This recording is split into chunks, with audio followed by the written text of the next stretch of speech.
guys. Thank you.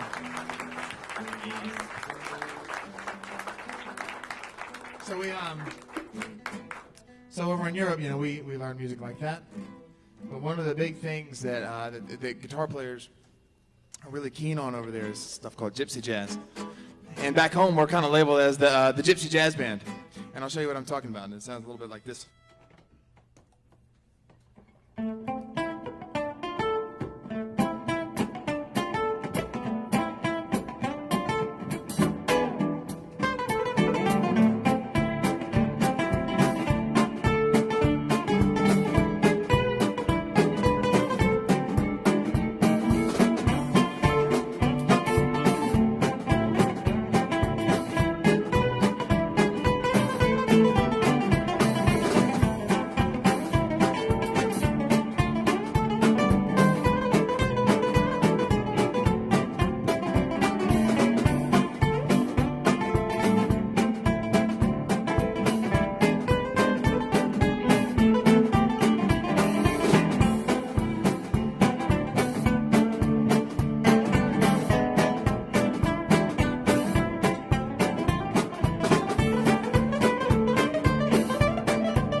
little gypsy jazz for you.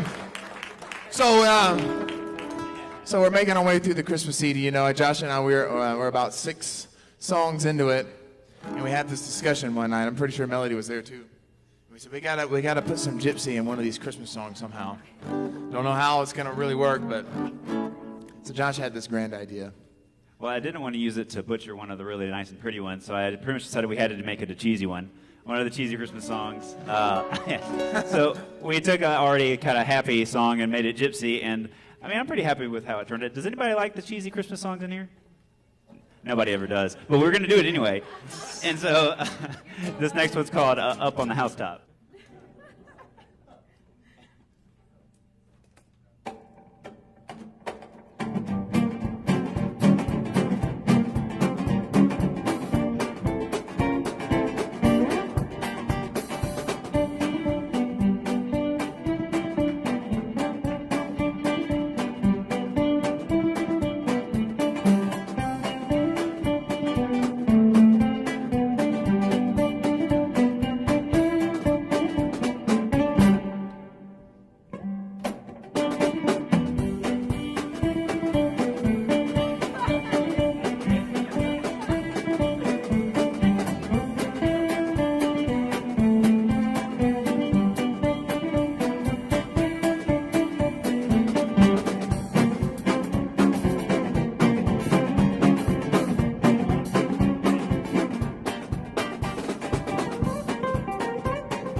All right, thank you all very much again for coming out to Life Leaders annual holiday celebration. This is our first time being able to perform here, and Uncle Dave and Josh and I have been hoping to be able to put this together for some years now. I'm glad that it's finally here, and so glad that you spent some of your Tuesday evening with us, and hope that you'll come back next year, and hope that you'll keep up with Uncle Dave and his organization. They really just do a fantastic job. You know, Uncle Dave was talking a little bit about earlier. You know, Josh and I were fortunate. When we were going through school, we had a plan. You know, Uncle Dave helped us. He was adamant about making sure that we planned and we knew what we were doing. We were going through college, and you know, at the time we were like, Uncle Dave, man, I just want to go to class. You know, just leave me alone. But I'm so glad that he did that because he really helped Josh and I stay out of a lot of very useful things like student debt. Like we got every job we ever applied for because we had a very, very strong resume, and we were very directed, and people always perceived us as being a lot more professional than we really were, and that is thankful in large part to Uncle Dave and what he hammered into Josh and I as young men, and so very, very thankful that Uncle Dave is our uncle, and that we kind of got that for free. So thank you, Uncle Dave, very much for loving on us the way you have. And you know, Uncle Dave is very inspiring to me, particularly in what he does with Life Leaders.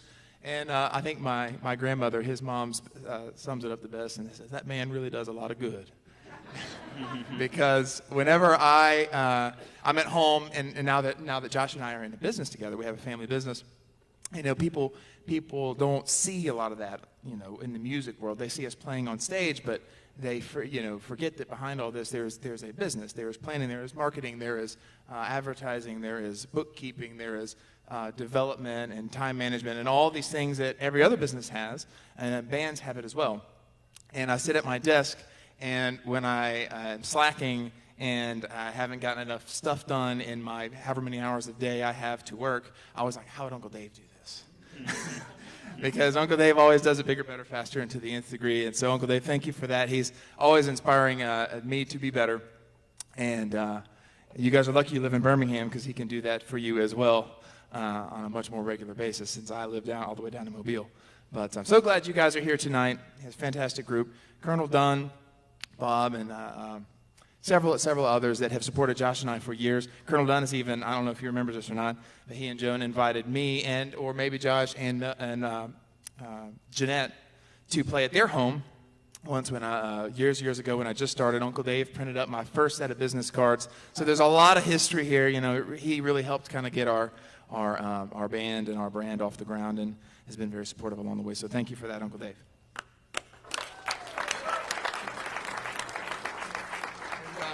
We've got time for maybe one more song or so. But does anybody have any questions or comments, concerns, complaints? Advice, stories. Constructive criticism? Not you, Uncle Dave. But anybody questions? No? All right. What's the most technically difficult song for y'all to play? Technically difficult. Probably one of those gypsy jazz songs that we just played, Minor Swing. Really, really fast, and it uses a very, very strange scale, because the guy, I should have maybe said something about it. The composer of that song was actually disfigured in a fire. He's a guy named Django Reinhardt, and he's kind of widely considered the father of gypsy jazz. Very, very inspirational to generations of guitar players. Very inspirational to Josh and I's teachers, and in turn to us. But he only had functionality in 2 of his fingers on the left hand, and so what he does with 2 fingers, Josh and I try to do with 4, but so it makes the movements very, very strange, because he only uses 2. He jumps around a lot. And that's very, very challenging for me to get it done and to do it quickly. It was very, very difficult. Josh and I a lot of times tell the story, because we get fast and faster and faster and faster in that song. And one time, I'll never forget, we were over on a stage in Switzerland, and we were playing with our teachers and playing the song, and it got to the end, and we were fast, like pedal to the metal as fast as we get. And our teachers, Tony and Nick, Josh and I are like sweating and about to fall off the stage, and they look at us and they're like, okay, now we go fast, we make it fast. So that's the technical part for me. You? Yeah, it's tough. Generally the gypsy stuff, just because, a lot of these styles that we play, even Roombas and stuff like that, for me were a little bit tough. One, because I never took lessons, and he did, and I always kind of bummed off